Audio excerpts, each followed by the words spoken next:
Chers téléspectateurs, nous sommes aujourd'hui à Alada, dans le département de l'Atlantique. Alors, il semblerait que le royaume d'Alada fut créé au début du XVIIe siècle par un prince fugitif du royaume d'Adjatado.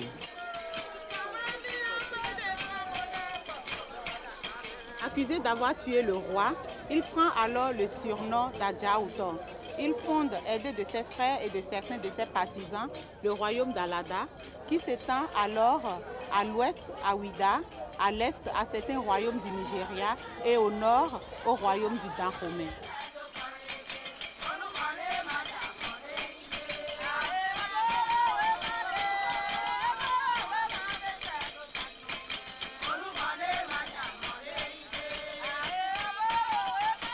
À cette époque, le royaume d'Alada s'étendait d'environ 20 km². Nous sommes donc en 1660.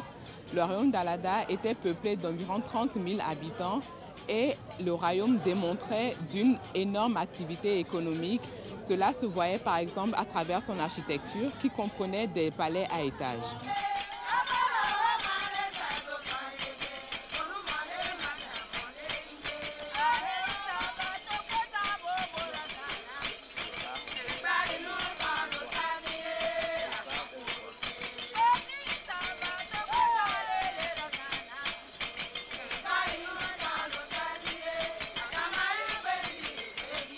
Alada fut l'un des premiers royaumes à établir des contacts commerciaux avec les Européens. Ainsi, le roi de l'époque était lusophone. Le royaume régnait donc sur le commerce de la traite négrière transatlantique. Cependant, en dehors de ces bons rapports que Alada entretenait avec les Européens, elle avait des rapports conflictuels avec les autres royaumes, c'est-à-dire par exemple avec le royaume de Ouida, le royaume du Dahomey et certains royaumes d'Oyo au Nigeria qu'Alada dominait tous. En 1724, sous le règne du roi Agaja, le royaume du Dahomey vint à bout de cette domination. Il prend alors le contrôle du commerce extrêmement florissant de la traite négrière sur toute la côte. Cependant, Alada reste très important dans l'idéologie des rois d'Abomey qui s'y feront d'ailleurs couronner et le considéreront comme le point d'origine de leur dynastie.